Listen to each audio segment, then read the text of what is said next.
Hipócrates es el sinónimo de la esencia del espíritu científico. Fue el primer gran cirujano.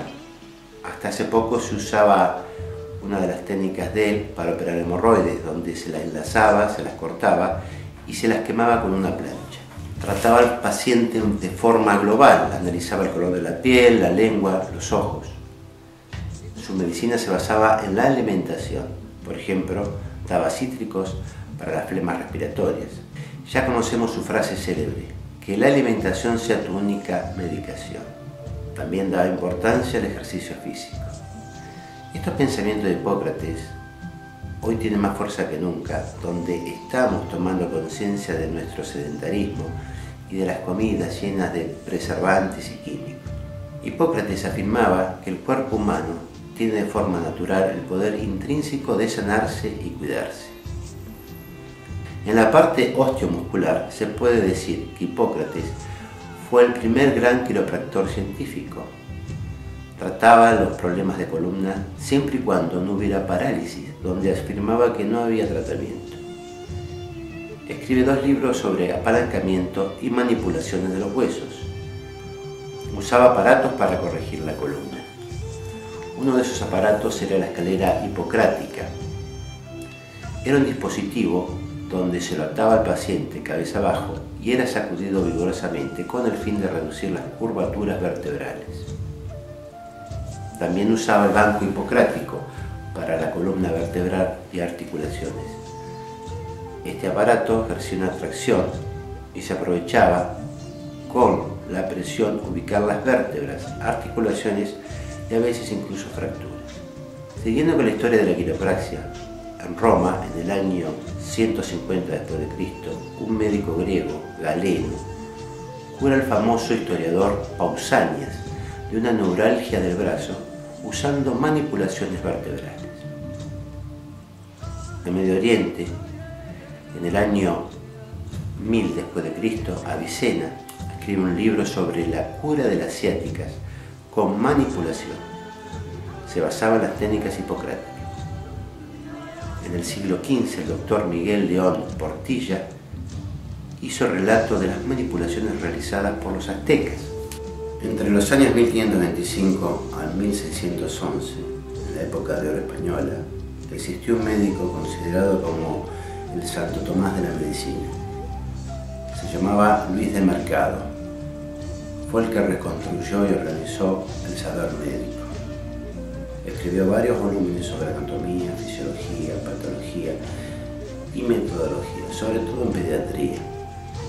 Era médico de Felipe II y de su cámara, titular de la Facultad de Medicina de Valladolid. Entre 1562 a 1572 dio varios cursos por orden del rey para capacitar a los algebristas, que eran los hueseros. Los tenían que capacitar en manipulaciones. Estas manipulaciones se basaban en las maniobras hipocráticas de reducción por presión bajo tracción, pero también por técnicas del doctor Miguel de León Portilla, que hablamos anteriormente, que estaban importadas de los aztecas. Estas clases posiblemente fueron los primeros cursos oficiales dados por una universidad sobre manipulaciones en la historia. En Polinesia, el navegante Cook fue tratado y mejorado de dolor en la espalda por los indígenas de ese lugar. En América del Norte, los indios Cherokee practicaban las manipulaciones. También los indios Shawnee, de los cuales Steele, el padre de la osteopatía, se inspira, ya que convivió con ellos, se inspira y crea sus manipulaciones osteopáticas. En América del Sur, la gran cultura inca y preinca de 5.000 años de antigüedad desarrolla una técnica increíble, que sin ninguna conexión con Hipócrates también basaban sus técnicas, sus ubicaciones óseas, por medio de reducción-contracción. Después sobaban los músculos fríos, afectados, lo que conocemos por masaje para descontracturar. Todas estas enseñanzas incas y preincas se fueron transmitiendo en recalqueros, que eran los que ubicaban los huesos con maniobras, y los sobadores, que lo hacían más lentamente por medio de masajes, pero buscaban lo mismo, alinear los huesos. Un médico peruano, naturista, Iván Reina Mercado, que actualmente vive en Perú, profundizó, unió y mejoró todas estas técnicas y fundó la quiropraxia inca. En Europa existían los hueseros o curanderos, que durante numerosas centurias practicaban las manipulaciones como una tradición familiar. En Alemania se la conoce por Liendersen, en España como algebristas, en Italia renuctors, en Escandinavia como Spineknockers, en Gran Bretaña como bonesetter. Un famoso bonesetter fue el inglés Sir Herbert Baker, que nació en 1869 y murió en 1950.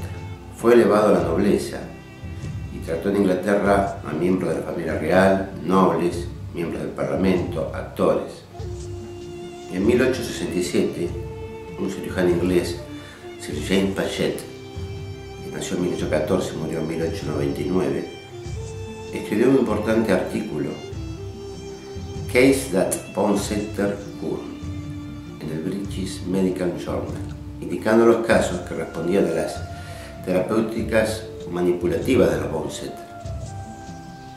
Esos casos eran lumbalgia tortícolis, trastornos de rodillas, artrosis o subluxación de mano y pie, rigideces y dolores en las articulaciones que estaban inmovilizadas por las fracturas, luxaciones, esguinces, rigidez y dolores también por el desuso y también el ganglión de la muñeca.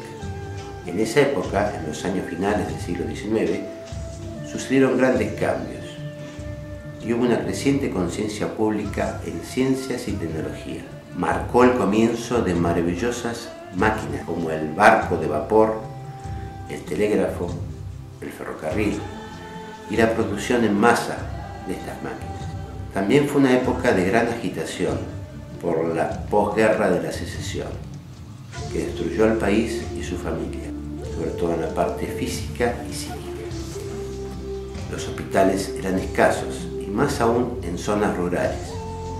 El hospital era un lugar donde iba la gente terminal a morir.